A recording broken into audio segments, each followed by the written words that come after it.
day. You're like, if you're 5 minutes having fun, he comes in, it's like, oh my God. It's that narcissist, it's that guy who he does not like when everyone else is happy. Yeah. So, I mean, that was one of the things that I learned. And he went to a therapist one time. And when I was a kid, the therapist killed himself. He literally jumped off a bridge. Wow. And I was like, my father went to him, and I'm like, this guy is done. So in my head, I'm like, you know what? It doesn't work. So I said, we got to fight it out. We just got to do it and, and make our way and do our thing. But when I was about, I would say maybe 9 years old, 8, 9 years old, I was exposed to pornography.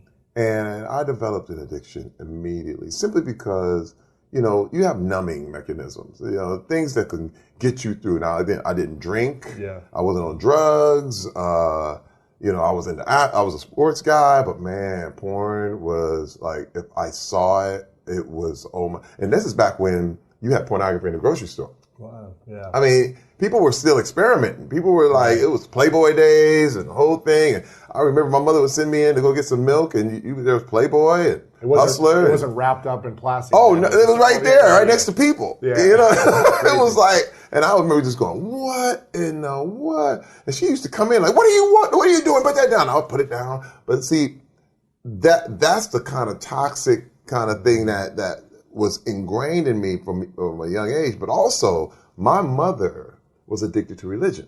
You got to understand, Louis, when I was a kid, I wasn't allowed to play sports.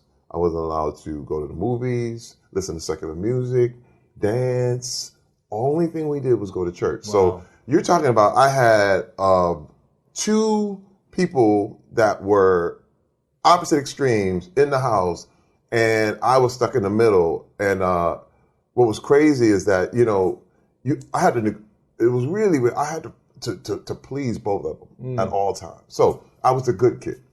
I mean, it was like, my father would come in, oh my God, we got to just straighten up this house. We got to do the thing. You want something to drink? Here's your beer. What do you want? Just stay out of his way. Get everything right. Make sure you iron your clothes, because he hates when you don't iron your clothes. I mean, just that kind of panic. You had to please him constantly. Oh my God, idiot. If he looked at you funny, you're like, what's wrong with me? Right. You know what I mean? That was the thing. Like it was never a love look. Like I never got a look of like, man, I love this guy. I'm proud of you. Listen, I will never forget, man.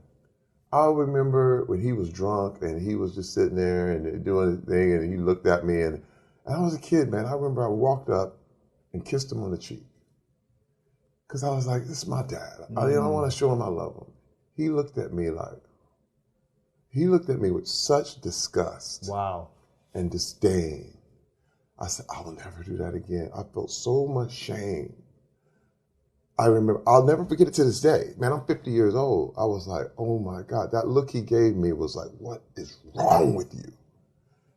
And I was like, I'll never do that again. Wow. And then the religious aspect, because I really could never please my mother, because the big thing with her was that, you had to be saved. Now, in the church I went to, you had to get saved all the time. Every week. You had to be saved every week. And it was like, okay, give your life to Jesus every week. If you knew one sin, now, the one thing that blew everybody away is back in the day, there was, the whole concept was the rapture. And that God is going to come back, and he's going to take all of his saints, and all the sinners are going to be left. And, okay, when I'm 9, you didn't really explain the thing to me, because they said anybody who's left here, your head's going to get cut off. This is the way they did it. Your head's going to get cut off, and they're going to be bleeding in the streets, and they're going to throw you in a kiln. And let me tell you something. I mean, they would tell us this, and they were like, "So you want to be good?" So this is the deal.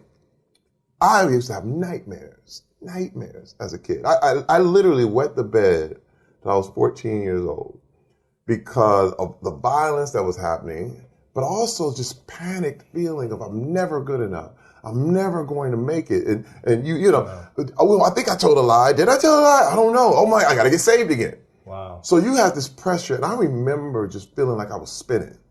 And it was what you would call a holy roller church. So what would happen is when, you know, music would play, people would feel the spirit, and my friend would be sitting next to me, he'd start jumping up and down, everybody's running around, I mean, literally sprinting around the church, and the music is going, the whole thing, and I was like, oh my God, I want this, like, how do I get this, like, how do I, can I have it?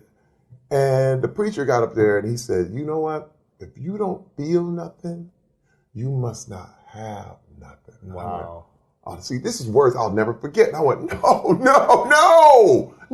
And I was like, and so I was instantly wrong. Like I would go home like, I don't feel it.